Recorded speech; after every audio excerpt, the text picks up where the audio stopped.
Hey there, friend. Welcome back to Daily Dose Radio here in the Bible Bistro.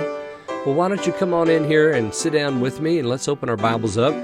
And today we're going to look at Psalm 8, verses 7 and 8. So I said yesterday that we're going to go to Genesis because he describes the dominion that he gives to men there in Genesis. That's a marvelous passage. We really can't read this and not read the Genesis account.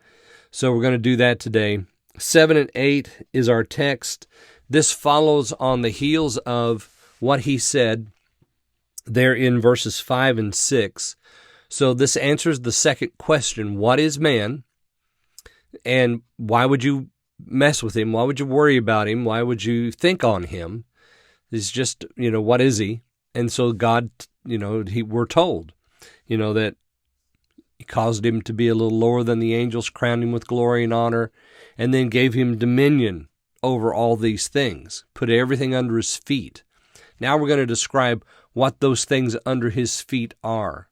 And you'll notice as we do this that the passage here is very much like what we find in Genesis chapter 1, because, the psalmist has a warrant, only one, and that warrant to describe this is found in Genesis chapter 1. So we're going to go there because that's where the psalmist went. So let's read together verses 7 and 8 here in Psalm 8. All sheep and oxen, yea, and the beasts of the field, the fowl of the air, and the fish of the sea, and whatsoever passeth through the paths of the sea. All right. So this is the entirety of the things that he's placed under man's dominion. His authority is over all of these things, as well as the earth itself. But he's going to give it to him, and we find that in Genesis chapter 1. As I said, we cannot read Psalm 8, 7, and 8 without reading from Genesis 1. Now I'm going to begin in verse 26. And God said, let us make man in our image, after our likeness, and let them have dominion over the fish of the sea, and over the fowl of the air, and over the cattle, and over all the earth, and over every creeping thing that creepeth upon the earth. So God created man in his own image. In the image of God created he him. Male and female created he them. Now, okay, so verse 27 is the glory. God crowns him with glory, and the glory is created in the image of God. 28 then. And God blessed them and said unto them, be fruitful and multiply and replenish the earth. Okay, here in 28 we have the honor. God crowns him with glory, that is made in the likeness of God, crowns him with honor. Here's the blessing that God gives them.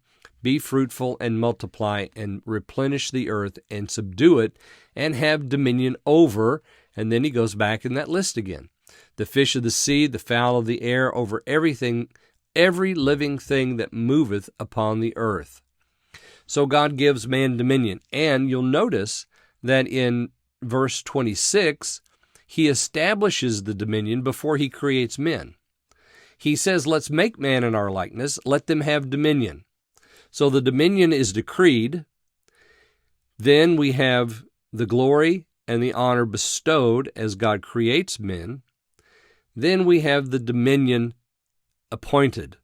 So he ordains men with the dominion there in verse 28, when he says, subdue it and have dominion over it. So God establishes dominion, then gives dominion to men. So this is where the psalmist, in verses 7 and 8 here in our text, this is where he gets that. He gets it straight out of Genesis chapter 1. This is the wonderful thing about men, is that God sees us and knows that we are his. He's made us, we're the sheep of his pasture. He cares for us. And all of this that he has invested in us, he cares for that as well.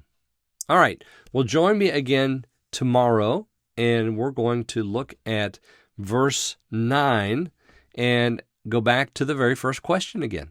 Okay, so I'll see you then here on Daily Dose Radio.